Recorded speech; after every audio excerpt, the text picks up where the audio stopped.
एक दिन अपनी सहेली सुमन से कहती है कि उसने अपने बेटे रमन की शादी करके लाखों का नुकसान कर लिया। कमला जी ऐसा क्यों कहती हो? भला मीरा में क्या बुराई है? अरे सुमन बहन क्या बताऊं, इस मीरा ने तो मेरी नाक में दम कर रखा है।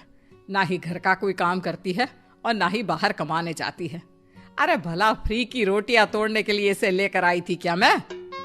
अरे जी आजकल तो ऐसा ही हाल है सबका। दहेज में एक गाड़ी क्या ले आती है कि बस सर पर बैठ के तांडव करने लगती है।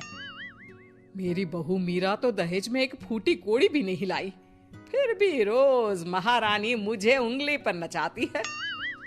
जी फिर तो बहुत गलत बात है। तुम्हारी भी गलती है, बिना दहेज के ब्याह किया ही क्यों? अरे मैं तो अच्छा और बहुत दहेज लेती, आखिर मेरा बेटा इंजीनियर है। पर तेरे जीजा जी दहेज के खिलाफ है ना, बेकार कॉलेज के प्रोफेसर। अरे दुनियादारी की समझ ही नहीं है, बस अपने किताबों की दुनिया में ही रहते हैं। अरे जी अभी भी कुछ नहीं बिगड़ा, थोड़ा काम में लगाओ, खुद दहेज चल के आएगा। कमला को सुमन की बात समझ में आ जाती है और उसे सुमन का सुझाव अच्छा भी लगता है। कमला अगली सुबह से मीरा पर हुक्म चलाने लगती है। सुन बहू, फटाफट से सफाई कर ले, फिर रोटियां भी बनानी है। सासू माँ, सब मैं ही करूंगी क्या? आप क्या पूरा दिन मुझे काम बताने का ही कष्ट करती रहोगी? तो तू क्या चाहती है, मैं तेरी नौकरानी बन जाऊं? हैं? चुपचाप काम कर, नहीं तो अपने मायके का रास्ता नाप और निकल मेरे घर से। मीरा अपनी सास की धमकी सुन के थोड़ा डर जाती है। वो पूरी ईमानदारी के साथ घर का काम और अपनी सास कमला की सेवा करने लगती है। ये सब देखकर कमला बहुत खुश होती है, पर थोड़ी निराश भी होती है, क्योंकि जैसा वो चाहती थी वैसा कुछ अभी तक तो हुआ नहीं था। कमला अपनी बहू मीरा को और काम बताने लगती है। सासू माँ, आज मेरी तबीयत थोड़ी खराब है, आज तो मैं काम नहीं कर पाऊंगी। अच्छा, तो ऐसा करती हूँ, एक गाड़ी मंगा देती हूँ जो तुझे तेरे मायके छोड़ आए। अब तेरे दहेज में कोई नौकरानी तो आई नहीं जो तुझे आराम करने दूं। पर सासू माँ, मैं तो मैं मत कर और हाथ चला जल्दी जल्दी। आज तो कपड़े भी दुनिया भर के हैं, कौन धोएगा तेरे अलावा? मीरा बीमार हालत में भी काम करने लग जाती है। मन ही मन सोचती है कि क्यों न कुछ ऐसा किया जाए जिससे इस बुढ़िया की चिक बंद हो जाए। मीरा समझ तो चुकी थी कि उसकी सास अचानक ऐसा व्यवहार क्यों कर रही है, इसलिए अब वो प्लानिंग में लग जाती है। अगली सुबह मीरा तैयार होकर अपनी सास के पास जाती है। सासू माँ, मैं अपने मायके जा रही हूँ, 2-4 दिन में वापस आ जाऊंगी। वाह जी वाह, और काम कौन करेगा घर का? सासू माँ, 2 दिन की तो बात है बस। जा चली जा, पर फिर वापस आने के बारे में सोचना भी मत। मीरा जानती थी कि घर में वापस घुसने के लिए उसे क्या करना है। वो अपने मायके पहुंचती है और रोने लगती है। उसके माता पिता उसे रोने का कारण पूछते हैं, पर वो कुछ नहीं बोलती। तभी मीरा की माँ उसके हाथों की तरफ देखती है। मीरा, ये तेरे हाथों के नाखून कहाँ गए? तुझे तो नाखून बड़े करने का बड़ा शौक है ना? माँ, उस घर के बर्तन और कपड़े धो धो कर मेरे नाखून ही नहीं बल्कि हाथ भी घिस गया है। अब तुमने मेरे साथ ना कोई नौकरानी भेजी, ना कोई सुख की सुविधा। मीरा के माता पिता समझ जाते हैं कि मीरा को दहेज का सामान चाहिए। अगले ही दिन मीरा के माता पिता उसके लिए एक वॉशिंग मशीन और फ्रिज मंगवा देते हैं।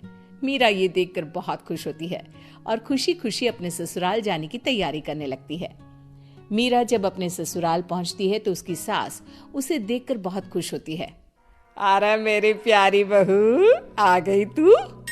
और ये फ्रिज, वॉशिंग मशीन, अरे भाई इन सब की क्या जरूरत है?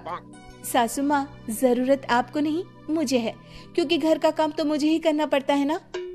मीरा की बात सुन के कमला गुस्से से बोलती है। बहू रानी, तू मेरी बात सुन ले, मैं तेरे इस दहेज के सामान के सामने झुकने वाली नहीं हूँ। घर का काम तो तुझे ही करना पड़ेगा। अब कमला और दहेज लेने के चक्कर में मीरा का काम बढ़ाने लगती है। वो जानबूझकर गंदगी फैलाती और बना हुआ काम बिगाड़ने लगती। मीरा बहुत परेशान हो जाती है। वो अपनी सहूलियत के हिसाब से हर चीज अपने मायके से मंगवा लेती है। धीरे धीरे कमला की चाल कामयाब हो जाती है, पर वो मीरा की चाल नहीं समझ पाती। धीरे धीरे मीरा भी अपने मकसद की तरफ बढ़ने लगती है। वो अपने ससुर और अपने पति को अपनी तरफ कर लेती है। एक दिन मीरा अपने ससुर से कहती है, पिताजी क्यों ना आप ये घर मेरे नाम कर दे, क्योंकि सासू माँ तो बीमार रहती हैं और रमन का तो आपको पता ही है कितने बिजी रहते हैं। ऐसे में घर को संभालेगा कौन? हाँ बहू, मुझे लगता है कि तुम बिल्कुल सही कह रही हो। इस घर को संभालने वाला कोई तो होना चाहिए। ये कहकर मीरा के ससुर जी अपनी पूरी प्रॉपर्टी मीरा के नाम कर देते हैं। मीरा बहुत खुश होती है क्योंकि वो अब अपने मकसद में कामयाब हो गई थी। इस बात की खबर कमला को भी लगती है। कमला को जैसे ही पूरी बात पता चलती है, उसके पैरों तले जमीन खिसक जाती है। वो गुस्से में मीरा के पास जाती है।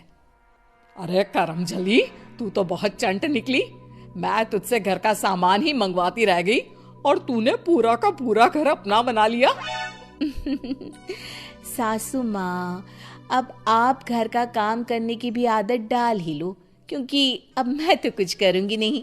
और हाँ, अगर आपने काम करने में आनाकानी की तो इस उम्र में मायके नहीं बल्कि बुजुर्गों के आश्रम भेज दूंगी।